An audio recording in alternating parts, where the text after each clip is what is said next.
Today is the day for us to snack on the globe. It wasn't about snacking, but about truly understanding these lines, all these symbols, mastering the globe. I love maps. We recently published the Manual do Mundo Atlas, and while making a Bora Ver on globe making, I realized that we had never recorded a video actually explaining how the globe works. So, this video is for that. It's so that, in the end, you can look at the globe and say, wow, that Manual do Mundo video was worth watching. I learned a lot. If you saw it in geography class, comment below and make me happy. The first thing we notice is that the globe is round, the Earth is round, just like that. It's not flat. Well, it is a bit flattened, but let's look at that in numbers. The Earth is flattened because it spins. So if you spin a soft object, it tends to stretch out, and then it gets really flattened. But if we actually measure the difference between the Earth's diameter from north to south and the Earth's diameter from east to west, here, it's 12,714 kilometers, and here, it's 12,756. The difference is 42 kilometers, or 0.3%. The Earth's flattening is extremely minor. Now, imagine these globes are 30 centimeters in diameter. If we were to flatten it to match the planet Earth, we would flatten it by 1 millimeter. It's something our eyes would never be able to notice. So, looking from space with human eyes, our planet is perfectly spherical. You won't notice this difference unless you measure it. We also quickly see that planet Earth is tilted, right? It's positioned as if it's trying to drink water. Tilted. This mistake appears on all globes. It's not because that's Earth's natural position. As it orbits the sun, Earth spins at a tilt, which causes the seasons. The flashlight in my hand represents the sun. So you can see that it's shining a lot on the southern hemisphere and not much on the northern hemisphere. Currently, it's summer in the south, like Brazil, and winter in the northern hemisphere. The Earth orbits the sun, and 6 months later, because of this tilted axis, we now have the opposite situation. You can notice that the northern hemisphere is much more illuminated than the southern hemisphere. So, at this moment, it's summer in the north, it's winter in Brazil. In the end, the Earth is like a spinning top rotating around the sun, as if a skewer ran through it, and it spun on that skewer. The spots where the skewer enters the Earth are called poles. The North Pole at the top, and the South Pole at the bottom. Who decided which is north and which is south? These names originated in Europe long ago and relate to the sun's position. The word south actually comes from sun. If you're here in Europe, way up north, and you watch the sun moving during the day, the path the sun takes is more toward the south, and the word north comes from left. Because if you're watching the sun rise, north will be to your left. So when you think about the translation of these names, they helped people in Europe find their way. The sun is more or less to the south, and north is to the left in relation to the rising sun. And why is north on top and south on the bottom of the globe? That's just a convention. It doesn't have to be that way. You can use the globe upside down if you want. Another interesting thing about north and south is that the compass will always point to the North Pole, right? Not exactly. Inside our planet, there's a lot of metal. So it ends up behaving like a giant magnet, and the poles, the ends of this magnet, are more or less where the North Pole and the South Pole are. More or less, because this point keeps changing. So these poles here, which are on the Earth's axis of rotation, we call geographic poles. It's the tip of the spinning top that's turning there. The pole of the magnet we call magnetic poles, because it's not exactly in the same place, and even worse, it keeps changing position over the years. So, the magnetic North Pole today is roughly here, on the opposite side of Greenland, and the magnetic South Pole is actually outside of Antarctica. It's south of Tasmania. For us in Brazil, it's not really a problem. The compass will generally point near geographic north, but as you approach the North Pole, the difference between magnetic and geographic north causes the compass to become inaccurate. You think you're going to the geographic one, but you're actually heading to the magnetic one. Now, let's discuss the most important and prominent line on Earth, the equator. It is exactly halfway between the North and South Poles, dividing the Earth in half. The upper part is the northern hemisphere, the lower is the southern hemisphere, and this name hemisphere actually means half a sphere, because it's half of the sphere, which is the globe. Many people ask if the equator line, or Ecuador, came first. The line existed before the country, which is named because it lies below the equator. The equator is named because it acts as an equalizing line, making the world equal. We have several lines related to the equator, running horizontally, above and below it. These are called parallels. Two other important parallels are the Tropic of Cancer and the Tropic of Capricorn. These are the dotted lines above and below. Sao Paulo is just below the Tropic of Capricorn, and these lines mark the last point where we can have the sun hitting the Earth at 90 degrees. The sun at 90 degrees. Here's the sun, and I drew Earth in two spots. Here, when it's summer in Brazil, and here, when it's summer in the United States, up in the northern hemisphere. When it's summer in Brazil, the sunlight will hit exactly at 90 degrees in this region of planet Earth. And this region is exactly where we say it is, the Tropic of Capricorn. South of here, the region is colder, and the sun never reaches a 90-degree angle. You will never look up at noon and see the sun exactly overhead. The same thing will happen 6 months later in the northern hemisphere at the height of summer in the United States. The sun will hit a point there at 90 degrees. That point is the Tropic of Cancer, which is a line formed by those points. So, thinking about the lines on the globe, we have the equator in the middle, the Tropic of Capricorn in the south, and the Tropic of Cancer on top. And this region here, between the tropics, we call tropical or intertropical because it's between the tropics. It's a hotter region because there's more sunlight. I used the United States as an example, since we're familiar with it, and it's in the northern hemisphere. The Tropic of Cancer doesn't reach the United States. It's south of Florida. So if you ignore areas outside the United States, like Hawaii and Alaska, there's nothing in the tropical zone. If you go a little further north, you'll find another important line, another important parallel, which we call the polar circle. The top is the Arctic Circle, while the bottom near Antarctica is the Antarctic Circle. Think about the same situation here. This light that's coming from the sun, when it reaches the Earth here, further north, there will come a point when it will cast a shadow in this region. It can only reach up to here. From here, it will be in the shadow and night. The same occurs on the other side. When it's summer in the northern hemisphere, the farthest the light reaches is here. This entire region will be in shadow. That means it doesn't matter if the Earth rotates, whoever is in this shadow region will always see night. That's why the North Pole is completely dark in winter. And the same happens at the South Pole. And in the summer, it's the opposite. You'll have the midnight sun. Because look how cool it is in this position the Earth is in here. The sun can shine directly over the South Pole, but it doesn't reach the North Pole.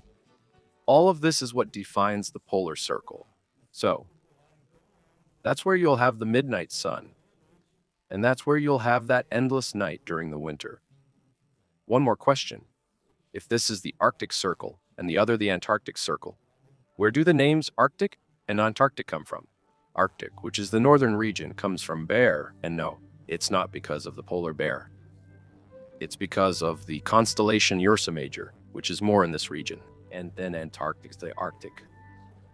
It's what's opposite to the Arctic. That's why this continent is called Antarctica or Antarctica. Strictly speaking, in Portuguese, the Tropic of Cancer and Tropic of Capricorn aren't linked to zodiac signs, but to constellations visible in those areas.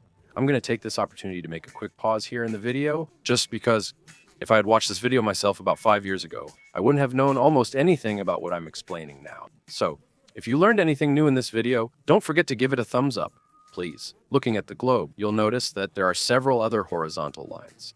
They're not lines that have, how can I say, astronomical value, like the ones I explained. They're more like lines to help us find things on the planet, and there's a number for each line.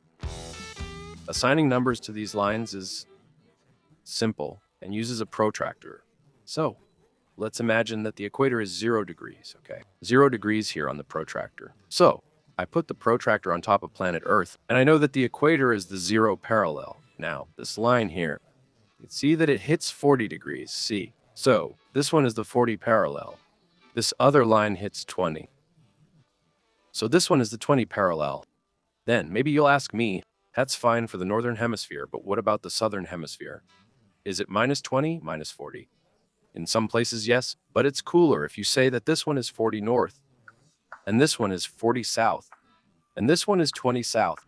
As you might have guessed, the limit for these lines is 90, right? There won't be a 90 line, because if you were to draw that line, it would be exactly the North Pole. These numbers that measure the distance from the equator are called latitude. So, whoever is farther from the equator is at a higher latitude. Usually it's going to be a colder place, right? The maximum latitude will be the poles. Okay, we've seen the horizontal lines. But what about these vertical lines here that divide the planet?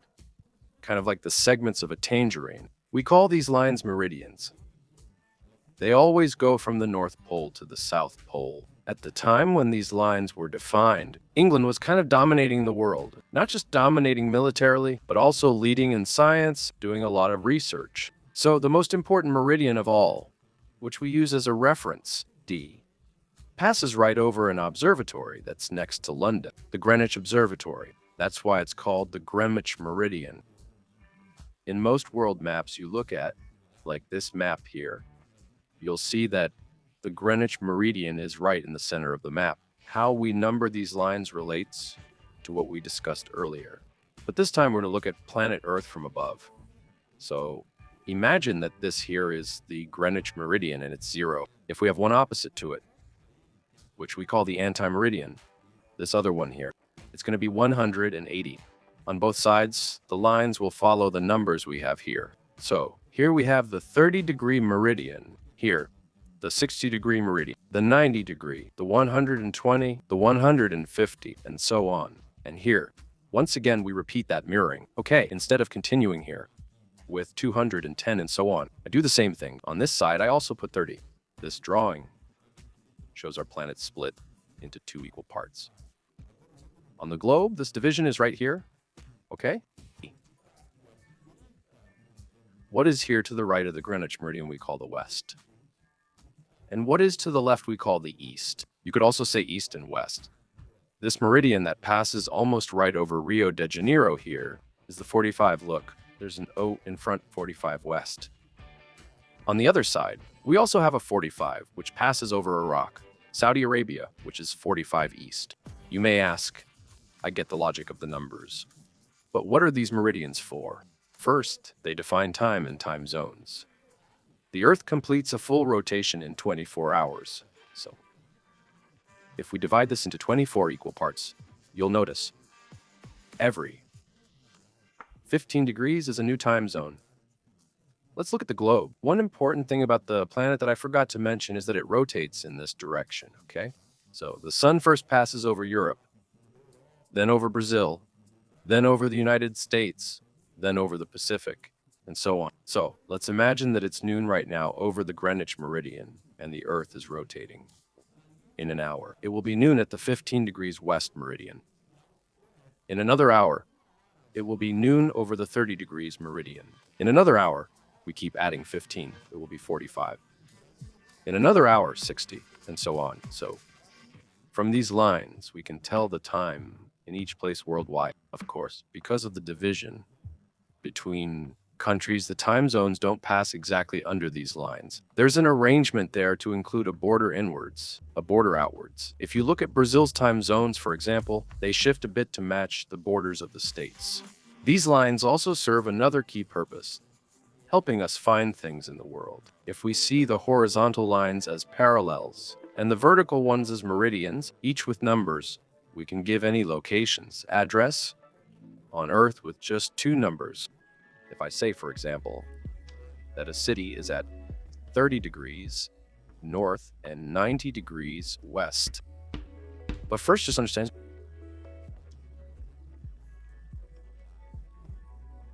we call this number latitude, which is the distance from the equator.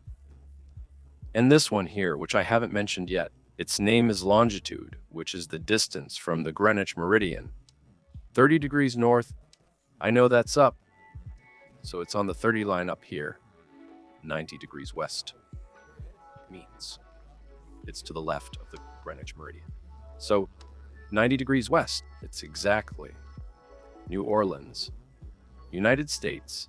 This system of finding things based on latitude and longitude is called geographic coordinates. And of course, chose a city with nice round numbers, okay? I'll share Sao Paulo's geographic coordinates so you can see how tricky the numbers are. The zero milestone of Sao Paulo, or city center, is at 23 degrees, 32 minutes, 51 seconds south, and 46 degrees, 38 minutes, 10 seconds west. This minutes and seconds is a way we use to subdivide these degrees here so we can get the fractions of the degrees. Did you notice everything I've explained is easier to understand if we have a 3D object in our hands that truly represents the Earth than if we have a flat map here? For example, these meridian lines don't meet at the top because there's no way for them to meet. This map is a drawing of something that's happening on a sphere, but it's represented as something flat. The consequence of this is that we end up stretching what's closer to the poles. Take a look, for example, at the size of Greenland on this map. Compared to Brazil, it looks like Greenland is bigger than Brazil. But when you look at the actual globe, look at the size of Greenland compared to Brazil. Brazil is much bigger than Greenland. One last thing I want to show here on the globe are these little colored arrows that appear all over the map on top of the sea. Sometimes they're pink, sometimes they're blue. It's very likely that the globe you have at home or at your school also has these little arrows. These currents are like a river flowing inside the sea. If you drop a little styrofoam ball, it will start moving on its own, exactly in the direction that these little arrows are showing. So if we take Amir Klink's journey, for example, when he crossed the Atlantic Ocean in a rowboat, he left from Namibia and arrived in Bahia. He went a little bit to the north here. Why? Because he took advantage of these currents that left Africa and reached Brazil. This sea movement greatly affects the climate. If you look, Lisbon and New York are practically on the same parallel. It's the same horizontal line here, which passes over Lisbon and New York. These are cities that should have, more or less, the same temperature. But Lisbon is much warmer. You won't see images of Lisbon at Christmas with a lot of snow falling. And this happens because you can see on the map here that Portugal is getting a warm current along its coast. While here in the United States, New York is getting a cold current, and that's why New York tends to be much colder than Lisbon. I think we've already covered the planet enough. Next time you look at the globe, I hope you remember some things you learned in this video. That's it.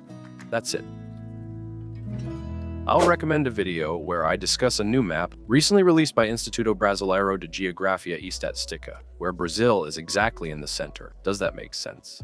Is it important for Brazil to be in the center of the map? What does that change in our lives?